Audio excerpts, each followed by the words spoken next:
இல்ல அப்படின்னா nursing student போடுங்கன்னு சொல்றாங்க.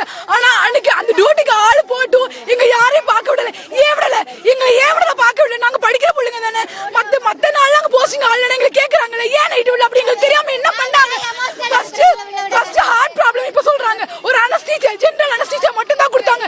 இப்ப ஃபர்ஸ்ட் கார்டியோ மையோபதி ஹார்ட்ல ப்ராப்ளம் சொன்னாங்க. அப்புறம் ஸ்ட்ரெஸ்னாங்க. இப்ப சூசைட்ன்றாங்க. அவ சூசைட் பண்ற ஆளா? இப்ப அவருக்கு என்ன ஆச்சு தெரியல.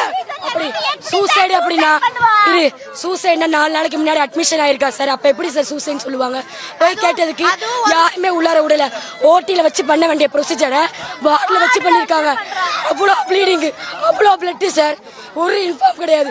கன்சர்ன் வாங்கல ப்ராப்பரா. என்ன நீ எக்ஸ்பிளைன் பண்ணல. ஒரு எக்ஸ்பிளைன் கிடையாது, ஒரு கன்சர்ன் கிடையாது. ஸ்டூடெண்ட் யாரையும் போட கிடையாது.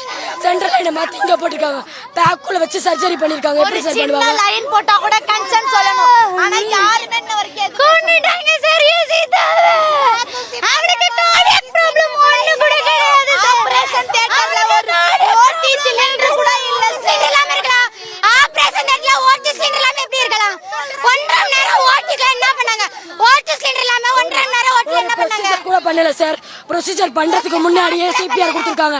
சிபிஆர் கொடுக்கும்போது எங்க பிள்ளைங்க யாருமே உள்ளார இல்ல. யாருமே உள்ளார இல்ல.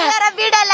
வெறும் பிஜி சிஆர்ஆர் அசிஸ்டன்ட் 3 பேர் இருந்த ஸ்டாஃப் கூட விடல. யாரு ஸ்டாஃப் கேட்டதுக்கு சொல்றாங்க சார். இங்க உள்ள ஸ்டாஃப் சொல்றாங்க ஸ்டூடெண்ட் ஓட்டிக்குள்ள போனாங்களான்னு கேக்குறாங்க. அப்ப ஸ்டூடெண்ட் பார்த்தா எப்படி சார் இருக்கு?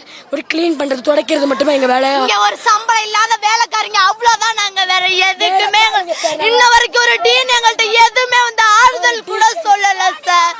ஓடி போனாலும் மாத்திரை போட்டாலும் அசிங்கப்படுத்த வருவாங்க. ஆனா இப்ப இன்னும் ஒரு ஆறுதல் சொல்ல கூட வரல சார் யாருமே. அதான் சார் ரொம்ப கஷ்டம். அவ்வளவு கேவலமா போயிட்டோமா. நாங்களும் இந்த காலேஜ்ல தானே படிக்கிறோம். நாங்களும் ஒரு ஸ்டூடெண்ட் தானே. அப்ப நாங்க ஒரு நர்சிங்னா ஒரு மாதிரி, டாக்டர்ஸ் ஒரு மாதிரி, டெக்னீஷியன் ஒரு மாதிரி பாப்பாங்களா? நடக்குமா சார்? நர்சிங் இல்லாம ஹாஸ்பிட்டல் நடக்குமா? போய் கேக்குறாங்க சார்.